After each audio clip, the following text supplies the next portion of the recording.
Hello everyone, అందరూ ఎలా ఉన్నారు? సో ఈరోజైతే జున్ను వీడియో పోస్ట్ చేస్తున్నాను అనమాట.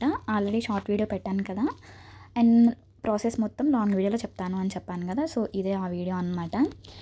సో ప్రాసెస్ అయితే చాలా ఈజీ. ముందు మనం జున్ను ప్రిపరేషన్ కన్నా ముందు కొన్ని అయితే కావాలి. ఇలాచీ powder and pepper powder.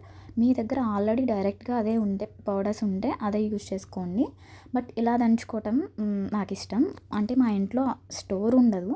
But elaichi powder, pepper powder ఇలాంటి బయట అయితే అసలు కొనము. సో మ్యాక్సిమం రోలే యూజ్ చేస్తాం మిక్సీ కన్నా ముందు. అండ్ అల్లం వెల్లుల్లి పేస్ట్ కానివ్వండి, ఏదన్నా ఇంట్లో నాన్ వెజ్లోకి మసాలాలు కానివ్వండి, ఏదన్నా కానీ మిక్సీ కన్నా రోల్ యూజ్ చేయటమే మా అమ్మ అలాగే అలవాటు చేసిందనమాట.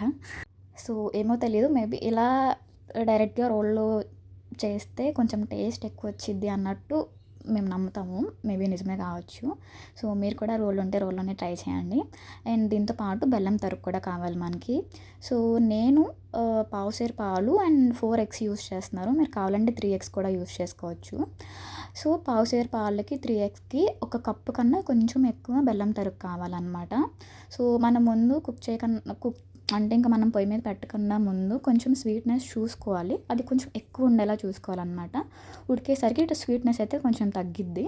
సో మీరు కొంచెం ఎక్కువే బెల్లం తరుగు చేసుకోండి. మీరు ఓపిక ఉంటే చాకు ఆర్ కత్తిపీటతో తరుక్కోవచ్చు.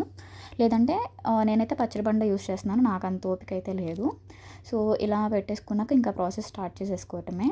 సో నేను చెప్పాను కదా, నేను ఒకసారి పావుసేరు పాలకి 3 ఎగ్స్ యూస్ చేస్తే కొంచెం లూజ్గా వచ్చిందనమాట జున్ను. సో నేను ఇంక అప్పటి నుంచి 4 ఎగ్స్ యూస్ చేస్తున్నాను. ఇప్పుడు నేను తీసుకుంటున్న ఈ గ్లాస్ ఉంది కదా, సో ఇదైతే పావుసేరు కన్నా కొంచెం ఎక్కువ అనమాట, జస్ట్ కొంచెమే. సో నేను 4 ఎగ్స్ యూస్ చేస్తున్నాను. మీరు చూసుకోండి. 4 ఎగ్స్ యూస్ చేస్తే కొంచెం గట్టిగా వచ్చింది అనమాట. నాకు జున్ను కొంచెం గట్టిగా ఉంటేనే ఇష్టం. సో ఈ 4 ఎగ్స్ని మిక్సీ జార్లో తీసుకుని ఒకసారి బీట్ చేసేసుకోండి. మీరు కావాలి అంటే పాలు కూడా యాడ్ చేసుకుని ఒకేసారి బీట్ చేసుకోవచ్చు. బట్ నేను జస్ట్ ఎగ్స్ మాత్రం బీట్ చేశాను. అండ్ తర్వాత మనం తీసుకున్న పాలల్లోకి ఈ ఎగ్ని బీట్ చేసుకున్నాం కదా, అది యాడ్ చేసేసుకుని మనం తీసుకున్న బెల్లం తరుగుని కొంచెం యాడ్ చేసుకుంటూ మిక్స్ చేసేసుకోవాలి. సో నేను చెప్పాను కదా, కొంచెం స్వీట్నెస్ అయితే ఎక్కువే ఉండాలండి కన్ఫర్మ్గా. ఎందుకంటే నేను ఒకసారి తెలియకుండా జస్ట్ నార్మల్ సరిపడా చేశాను. అప్పుడు మనం తినే టైంకి స్వీట్నెస్ అయితే తగ్గిపోయింది అనమాట. సో కొంచెం షుగర్ కంటెంట్ ఎక్కువ ఉండేలానే చూసుకోండి. అండ్ నేను జస్ట్ బెల్లం మాత్రమే యూజ్ చేశాను. మీరు కావాలంటే కొంచెం షుగర్ కూడా యాడ్ చేసుకోవచ్చు.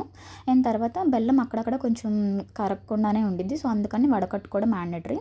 అండ్ తర్వాత మనం దేంట్లో అయితే కుక్ చేయాలనుకుంటున్నామో దాంట్లో ఈ పాలుని యాడ్ చేసేసుకుని పెప్పర్ పౌడర్, ఇలాచీ పౌడర్ యాడ్ చేసుకుని ఒక ఇడ్లీ పాత్ర తీసుకోండి. ఆర్ మీరు ఇంకేదన్నా పాత్రలో ఉడికించుకోవడానికి వీలుగా ఉందంటే అది కూడా పెట్టేసుకోండి. తర్వాత అడుగున ఒక గిన్నె పెట్టుకొని మనం జున్ను పాలు పోసుకున్నది పెట్టుకొని పైన ఒక మూత పెట్టేసుకుని 10 మినిట్స్ సిమ్లో ఉంచాలి. ఇంకా అది వేడెక్కింది, సిమ్లో నుంచి తీసాక ఒక 35 to 45 మినిట్స్ మళ్ళీ మీడియం ఫ్లేమ్లో ఉడికించుకోవాలి. ఆలోపు మీరు ఉన్న గిన్నెలన్నీ వాష్ చేసేసుకోండి. నేను అదే చేశాను. అండ్ మనం 35 మినిట్స్ అంటాం కానీ నాకు ఆల్మోస్ట్ 50 మినిట్స్ పట్టేసింది. మీరు ఒకసారి 40 మినిట్స్ దాటాక ఒకసారి చూసుకొని మీకు ఇంకా తడి ఉంది అనిపిస్తే ఇంకొంతసేపు ఉంచుకోండి. సో మొత్తం చల్లారిపోయినాక మాత్రమే ఫ్రిడ్జ్లో పెట్టుకోండి. అప్పటికి ఇంకేమైనా కొంచెం లూజ్ ఉంటే మనం ఫ్రిడ్జ్లో పెట్టి తీసాక అది కన్ఫర్మ్గా గట్టిపడిపోద్ది. ఇంకా డైరెక్ట్గా తీసేసి తినేయటమే. ఖచ్చితంగా లైక్ చేస్తారు, మీకు నచ్చిద్ది. So please subscribe my channel. నా ఛానల్లో ఉన్న అన్ని వీడియోస్ చూడండి. ఈ వీడియో నచ్చితే లైక్ చేయండి. Bye bye.